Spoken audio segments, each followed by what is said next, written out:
Students, welcome in online classes. I hope you all are well. आज के session का हम लोग स्टार्ट करते हैं. Means before start this session we have studies how Britishers start to capture different parts of the land of Indian subcontinents by different way.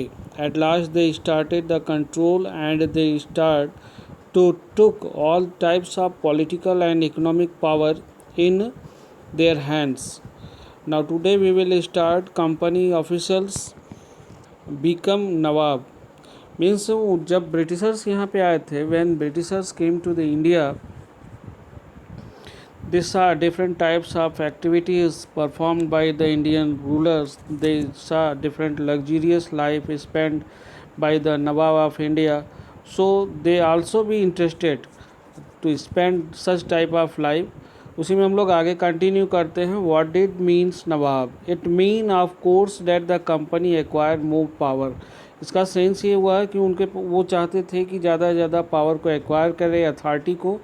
But it also meant something else. लेकिन कुछ अलग चाहते थे. Each company servant began to have vision. हर एक का अपना एक विज़न था. वो विज़न ये था कि हम ज़्यादा से ज़्यादा पैसे यहाँ से अर्न करें और जैसे इंडियन नवाब रहते हैं उसी तरह से अपनी लाइफ को भी हम लोग स्पेंड करें. अब इसमें आगे आते हैं. Sorry. After the battle of Plassey हुआ था 1757 में. द एक्चुअल नवाब ऑफ बंगाल वर फोर्स. तो नवाब जब यहाँ पे 1857 का बैटल हुआ था तो उसके बाद जो यहाँ के नवाब थे उनको फोर्स किया गया सिराजुद्दौला के बाद कि अपने जो लैंड है वो उनको गिफ्ट में दें, सम ऑफ मनी, और साथ ही साथ पैसे भी दें as a personal gift. Company के नाम पर नहीं बल्कि उनको पर्सनल गिफ्ट चाहिए था जिससे उनको ज़्यादा से ज़्यादा मीन्स ऑफिसर्स को ज़्यादा से ज़्यादा प्रॉफिट हो. उसमें एक नाम सबसे इम्पॉर्टेंट आता है रॉबर्ट क्लाइव का. रॉबर्ट क्लाइव खुद एक बहुत बड़ा पैसा उसने इकट्ठा किया था और उसके ऊपर चार्ज भी लगा था कि आपके रूलिंग सिस्टम में करप्शन बहुत ज़्यादा है और कहा गया कि आप जो करप्शन है उस करप्शन को ख़त्म करो. अब आप समझिए वो 18 ईयर के एज में इंडिया आया था. 1767 में जब वो यहाँ से गया उसके पास अज्यूम्ड मनी जो थी अप्रॉक्सीमेट, ये पाउंड स्टर्लिंग का ये सिंबल है, जिसको अगर कैलकुलेट किया जाए इंडियन मनी में तो ये आता है 3,77,31,464 अप्रॉक्स. ये इतना मनी ये इसने कलेक्ट किया था यहाँ से और सारा ये काम करता था कंपनी के नाम पर. लेकिन ये जो पैसे थे वो इकट्ठा खुद करता था वो. तो पार्लियामेंट जो वहाँ की थी ब्रिटेन की, उसने उस पर सस्पिशियस तो पहले से था. उनका क्रॉस एग्जामिन भी किया गया और बाद में पता लगा कि इसने करप्शन किया है, लेकिन एक्विटेड कर दिया गया, उसको छोड़ दिया गया कि चलो जाने दो. लेकिन बाद में जानते हैं कि जब बहुत ज़्यादा करप्शन अब पब्लिक को भी पता चल जाता है तो उसमें उसकी बार उन लोगों ने उसको कहना शुरू किया जिससे वो कमिट कर लिया सुसाइड. मीन्स सुसाइड कर लिया उसने. ओके. However not all. अच्छा, लेकिन ये भी है कि सभी कंपनी, इसको थोड़ा सा शॉर्ट में बताते हैं एक साथ सभी को. कंपनी के जितने भी ऑफिसर थे वो सभी के सभी रॉबर्ट क्लाइव की तरह करप्टेड नहीं थे, बल्कि आप कह सकते हो कि बहुत सारे ऐसे भी थे जो यहाँ पे आए थे वो करप्टेड नहीं थे.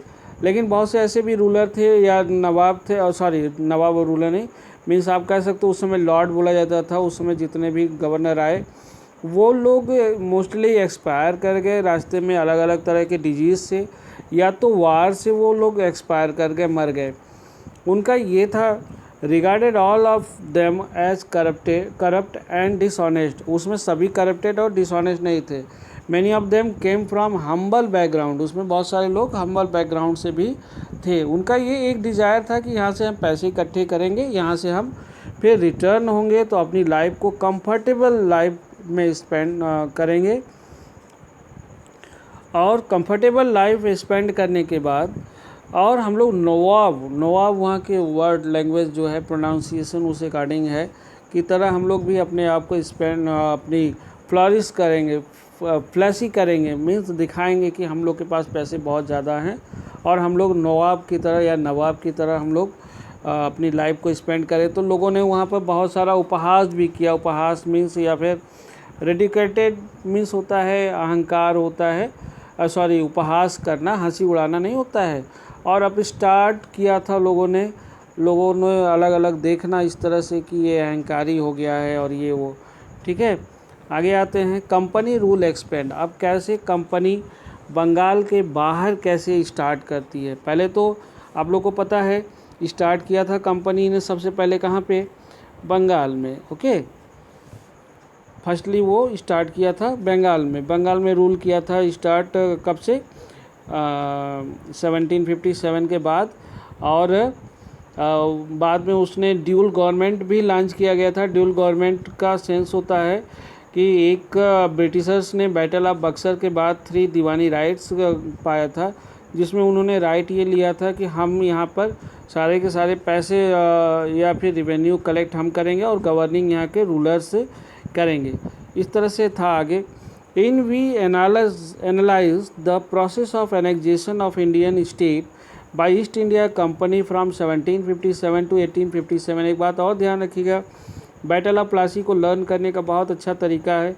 इंडियन फ्रीडम के लिए फर्स्ट बैटल हुआ था 1857 में, और जो बैटल ऑफ प्लासी हुआ था वो हुआ था 1757 में। तो ये 100 ईयर का जो गैप है वो आप देख सकते हो, 100 ईयर का गैप था उस समय। नेक्स्ट आते हैं हम लोग आगे।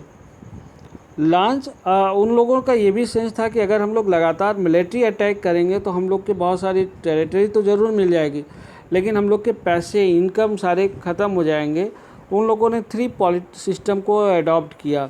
पहला था पॉलिटिकल, दूसरा था इकोनॉमिक और थर्ड वन था डिप्लोमेटिक। अब पॉलिटिकल का सेंस थोड़ा थोड़ा समझ लेते हैं। उन लोगों ने पपेट बनाया, जैसे उनका सेंस था कि बैटल ऑफ प्लासी होगी तो उसमें हम पपेट बनाएंगे और उनके अकॉर्डिंग सिस्टम को चलाएंगे। इकोनॉमिक में उन्होंने दीवानी राइट अडॉप्ट की थी बंगाल, उड़ीसा और बिहार से। थर्ड वन था डिप्लोमेटिक, था कि हमारे जो ट्रांसपेरेंसी अलग अलग तरह का उन लोगों ने स्टार्ट किया, कैसे हमको एनेक्स्ड करना है अलग अलग एरियाज़ को, okay. Now after the battle of Buxar 1764 the company appointed resident means होता है एजेंट, यहाँ पे एजेंट दिया भी है। वो जो ब्रिटिशर्स थे उन लोगों ने एजेंट भी रखना शुरू किया। देवर पॉलिटिकल कमर्शियल एजेंट थे। ये हमेशा जो ब्रिटिशर्स के माइंड के अकॉर्डिंग, उनके इंटरेस्ट के अकॉर्डिंग अपनी बातों को यहाँ के रूलर्स के पास रखते थे। उनका जॉब ही यही था, हैं, survive the further of interest of the company. जो कंपनी का इंटरेस्ट होता था उसी को वो यहाँ के नवाब के सामने अपनी बातों को जब रखते थे। और इंटरफियरिंग स्टार्ट कर दिया था इन लोगों ने internal affairs of the Indian state. They try to decide who was to be success. अब इतना डिस्टर्ब करना इन लोगों ने शुरू किया कि इन लोगों ने देखा कि कौन सक्सेसर बनेगा, एडमिनिस्ट्रेटिव पोस्ट पे कौन होगा। इन सारी बातों को उन लोगों ने अब स्टार्ट किया। किसने, ब्रिटिशर्स एजेंट ने। अब आते हैं, एक इम्पॉर्टेंट पार्ट आता है, उसका नाम है सब्सिडरी अलायंस। कौन सा आता है, सब्सिडरी अलायंस। अब सब्सिडरी अलायंस क्या है। अब सब्सिडरी अलायंस मीन्स होता है, इसको वैसे हम लोग जानते हैं सहायक संधि। अब देखिए इसमें कहा गया, जैसे कि हम ब्रिटिशर्स ने कहा इंडियन रूलर्स से कि हम आपका हेल्प करेंगे, किसी भी तरह का अगर अटैक होता है तो आपको हम आर्म फोर्स देंगे और आपको अटैक नहीं, और आपका हेल्प करेंगे हर तरह से, और आपको भी मेरा हेल्प करना पड़ेगा, लेकिन इसमें यह है कि मोस्टली आपका हम हेल्प करेंगे। अब सब्सिडरी अलायंस को हम लोग समझते हैं थोड़ा सा शॉर्ट फॉर्म में। ये स्टार्ट किया था 1798 में by the Wellesley, Lord Wellesley, okay. Lord Wellesley ने स्टार्ट किया था। उसमें ये किया गया कि अगर कोई आक्रमण करता है, इंटरनल अगर कोई अटैक होता है या एक्सटर्नल, दोनों भी सेंस में ब्रिटिशर्स ने कहा कि हम आपका हेल्प करेंगे।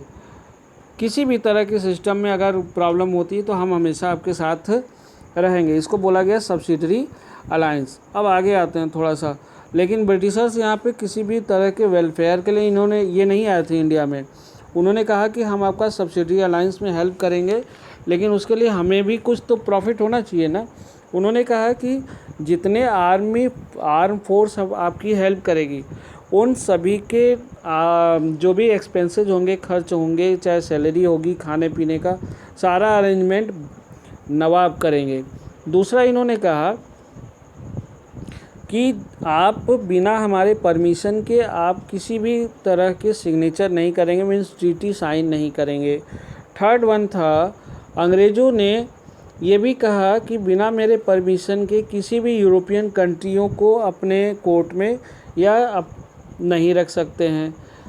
और भी थे इसमें ये कहा गया कि हमारा एक रेजिडेंट हमने अभी बताया, रेजिडेंट मीन्स एजेंट हमारा हमेशा आपके कोर्ट में रहेगा।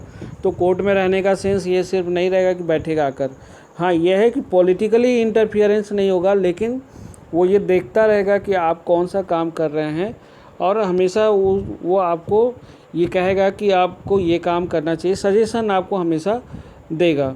तो सब्सिडरी अलायंस में यहाँ के रूलर डरे हुए थे, कहा कि इनसे या ब्रिटिशर से लड़ने से अच्छा है कि हम लोग बाद में सब्सिडरी अलायंस को सिग्नेचर करने से अच्छा है कि हम लोग पहले ही इस सिग्नेचर को कर लेते हैं।